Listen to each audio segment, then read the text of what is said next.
جو بھی غلام سید بدار ہو گیا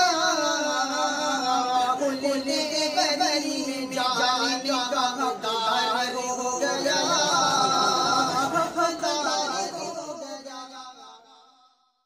تو میں نے آپ حضرات کے سامنے سورۃ الحجرات کی ایک آیت کریمہ تلاوت کی ہے، اور اللہ رب العزت نے اس آیت کریمہ کے اندر ہمیں اور آپ کو، ایمان والوں کو، کلمہ پڑھنے والوں کو 3 گناہوں سے بچنے کی تلقین فرمائی ہے۔ وہ 3 گناہ کیا ہیں؟ اللہ رب العزت نے بیان فرمایا، یا ایھا الذین آمنوا اجتنبوا کثیرا من الظن۔ پہلا گناہ بدگمانی، اور دوسرا گناہ تجسس، اور تیسرا گناہ غیبت۔ ان 3 گناہوں سے اللہ رب العزت نے ہمیں بچنے کی تلقین فرمائی ہے۔ چنانچہ اللہ رب العزت نے فرمایا، اے ایمان والو، تم اپنے دل میں بہت سے گمان قائم کر لیتے ہو، بہت سے گمان قائم کر لیتے ہو، حالانکہ اس میں بعض گمان ایسے ہوتے ہیں کہ وہ گناہ ہوتے ہیں۔ یعنی کسی بات کی تحقیق کے بغیر، دلائل سے ثابت ہوئے بغیر کسی کے بارے میں کوئی خیال گھڑ لینا کہ اس نے شاید ایسا کیا ہوگا، تو بتلایا کہ ایسی بدگمانی سے بچو، کیونکہ ایسی بدگمانی گناہ ہے۔ جب تک تحقیق کے ساتھ دلائل کی روشنی کے اندر جب تک ہمیں حقیقت حال کا پتہ نہ چل جائے، اس وقت تک ہمیں بدگمانی کرنا کسی کے بارے میں، یہ اس بات کی اجازت نہیں۔ اللہ رب العزت اس سے منع فرماتے ہیں۔ ایک حدیث میں اللہ کے نبی صلی اللہ علیہ وسلم نے اس بات کی ارشاد فرمایا، ظنوا بالمؤمنین خیرا، کہ مسلمانوں کے ساتھ، ایمان والوں کے ساتھ اچھا گمان رکھو۔ اور ایک حدیث میں اللہ کے نبی صلی اللہ علیہ وسلم نے حضرت عیسیٰ علیہ السلام کے ایک واقعہ بیان فرمایا کہ حضرت عیسیٰ علیہ السلام نے ایک شخص کو دیکھا کہ وہ شخص کسی دوسرے کی کوئی چیز چوری کر رہا ہے۔ تو حضرت عیسیٰ علیہ السلام نے اس شخص کو وہ چیز چوری کرتے ہوئے دیکھا۔ جب وہ شخص وہ چیز لے کر آ گیا تو حضرت عیسیٰ علیہ السلام نے فرمایا، اے شخص، تم نے یہ چیز چوری کی ہے، فلاں کی چیز چوری کی ہے۔ اس شخص نے فوراً قسم کھا بیٹھا، اللہ کی قسم، میں نے چوری نہیں کی ہے، میں نے دوسرے کی کوئی چیز نہیں لی ہے۔ لیکن جب اس شخص نے اللہ کی قسم کھا لی، اور اللہ کی قسم کھا کر جب اس نے کہہ دیا، تو حضرت عیسیٰ علیہ السلام نے فرمایا، میں اپنے آپ کو جھٹلاتا ہوں اور اللہ پر ایمان لاتا ہوں۔ حالانکہ حضرت عیسیٰ علیہ السلام نے اپنی آنکھوں سے دیکھا کہ وہ شخص دوسرے کی چیز چوری کر رہا ہے، لیکن جب اس نے اللہ کی قسم کھا لی تو حضرت عیسیٰ علیہ السلام نے فرمایا، میں اپنی آپ کو جھٹلاتا ہوں۔ حالانکہ گویا کہ حضرت عیسیٰ علیہ السلام ان کو وہ چیز دیتے ہوئے تو دیکھا، لیکن میرے محترم دوستو، حضرت عیسیٰ علیہ السلام نے فرمایا کہ ہو سکتا ہے کہ یہ شخص، جس شخص کا یہ چیز لے رہا ہے، ہو سکتا ہے کہ اس کا کوئی قرض ہو، کوئی قرض واجب ہو، یا اس کو کوئی چیز اس کے ذمہ ہو اور وہ شخص نہ دے رہا ہو، تو اس طریقے سے یہ شخص اس کی وہ چیز لے رہا ہے، لہذا حقیقت میں یہ چوری نہ ہو۔ اس لیے حضرت عیسیٰ علیہ السلام نے فرمایا، میں اس کو چور نہیں سمجھتا، لہذا اچھا گمان کرتے ہوئے اس کو چھوڑتا ہوں۔ اسی بات کو اللہ کے نبی صلی اللہ علیہ وسلم نے ارشاد فرمایا، اگر تم کسی مسلمان کو کوئی کام کرتے ہوئے دیکھو اور اس کام کے اندر یہ احتمال ہو کہ اس شخص نے یہ کام صحیح مطابق اچھے ڈھنگ سے اس کام کو انجام دیا ہے، تو اس کام کو اس قاعدے کے مطابق محمول کرو اور بدگمانی مت کرو۔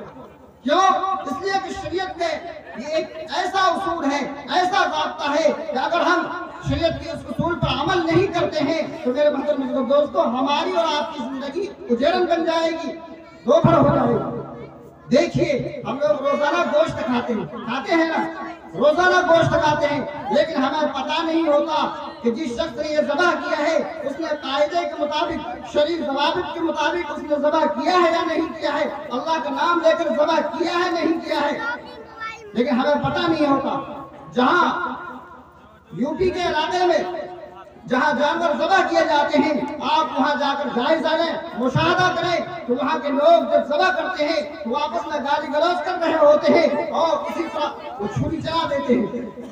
اور بسم اللہ بھی نہیں پڑھتے۔ تو میرے محترم دوستو، جب تک آپ اپنی آنکھوں سے مشاہدہ کر کے جب تک آپ وہ چیز نہیں دیکھ لیتے ہیں، اس وقت تک آپ کو بدگمانی کرنے کی اجازت نہیں ہے۔ اللہ کے نبی صلی اللہ علیہ وسلم نے ارشاد فرمایا ظنوا بالمؤمنین خیرا، مومنوں کے ساتھ اچھا گمان رکھو۔ جب تمہیں پتا ہے کہ لانے والا گوشت لانے والا مسلمان ہے تو یہ سمجھو اچھا گمان رکھو کہ اس نے شرعی قاعدے کے مطابق ذبح کیا ہوگا، اللہ کا نام لے کر ذبح کیا ہوگا۔ حضرت عائشہ رضی اللہ عنہا فرماتی ہے کہ ایک مرتبہ اللہ کے نبی صلی اللہ علیہ وسلم سے عرض کیا، اللہ کے نبی صلی اللہ علیہ وسلم ہمارے پاس دیہات سے کوئی شخص گوشت لاتا ہے لیکن ابھی بھی وہ تھوڑی دن پہلے ایمان لائے ہیں، لیکن وہ میرے پاس گوشت لاتے ہیں، ہم گوشت لیتے ہیں، تو کیا ایسا گوشت کھانا جائز ہے؟ اللہ کے نبی صلی اللہ علیہ وسلم نے فرمایا ہاں بسم اللہ پڑھ کر کھاؤ، تمہارے لیے جائز ہے۔ اس لیے کہ جب تک آنکھوں سے مشاہدہ کر کے یقین کے ساتھ آپ کو جب تک معلوم نہ ہو جائے اس وقت تک بدگمانی کرنے کی اجازت نہیں ہے۔ ہاں اگر آپ نے اپنی آنکھوں سے دیکھا، مشاہدہ کر کے دیکھ رہے ہیں کہ ایک شخص جانور کو ذبح کر رہا ہے اور آپ نے دیکھا کہ وہ شخص اللہ کا نام نہیں لے رہا ہے، تو آپ کے لیے جائز ہے اس وقت کہ آپ اس گوشت کو نہ کھائیں۔ اس لیے اللہ کے نبی صلی اللہ علیہ وسلم نے فرمایا ظنوا بالمؤمنین خیرا، مومنوں کے ساتھ اچھا گمان رکھو۔ آج بدگمانیاں ہم کر لیتے ہیں، مثلا اگر ہم کسی کو دیکھتے ہیں روپے پیسے کی ریل پیل ہو رہی ہے،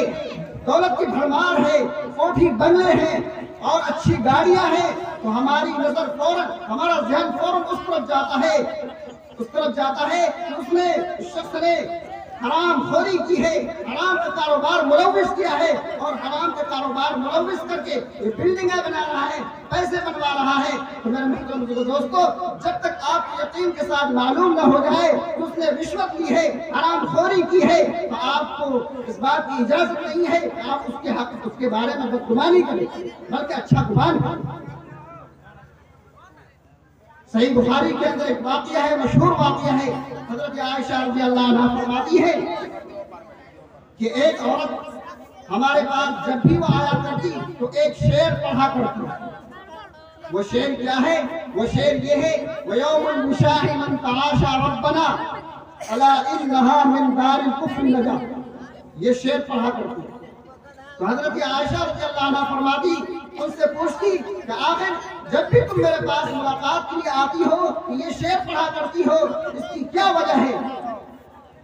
وہ عورت کہتی ہے، پہلے اس شعر کا ترجمہ سمجھیں، وَيَوْمُ الْمُشَاحِ مَنْ تَعَاشَى رَبَّنَا، وہ دن جس دن ہار والا قصہ پیش آیا وہ میرے رب کی رحمت کی نشانی تھی۔ أَلَا إِنَّهَا مِنْ دَارِ الْكُفْرِ نَجَا، دار الکفر سے دار الایمان کی طرف نجات کا سبب بنا۔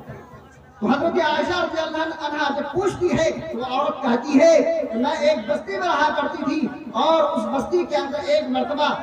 ہمارے بستی کی ایک بچی گلے میں ہار پہن کر وہ نکلی اور گلی کے اندر نکلی تو وہ ہار ٹوٹ کر گر گیا۔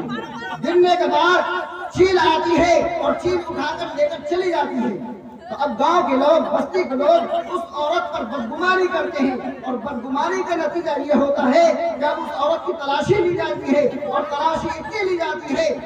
جاتی ہے تو پورا جسم ننگا کر دیا جاتا ہے اور مار ظلم زیادتیاں ہوتی ہے، پٹائی ہوتی ہے، یہاں تک کہ وہ ہار نہیں ملتا ہے۔ جب وہ ہار نہیں ملتا ہے تلاشی جاری ہے اور اتنے میں چیل آتی ہے، چیل آنے کے بعد وہ ہار ڈال کر چلی جاتی ہے۔ اتنے میں جنہوں نے اس عورت کے ساتھ زیادتی کی تھی، مار پیٹ کی تھی، ان کی آنکھیں شرم سے شرمسار ہو جاتی ہے، آنکھیں شرمسار ہو جاتی ہے۔ ہم نے خواہ مخواہ اس عورت پر، بے گناہ عورت پر ہم نے ظلم زیادتی کی، حالانکہ اس عورت نے یہ چوری نہیں کی ہے۔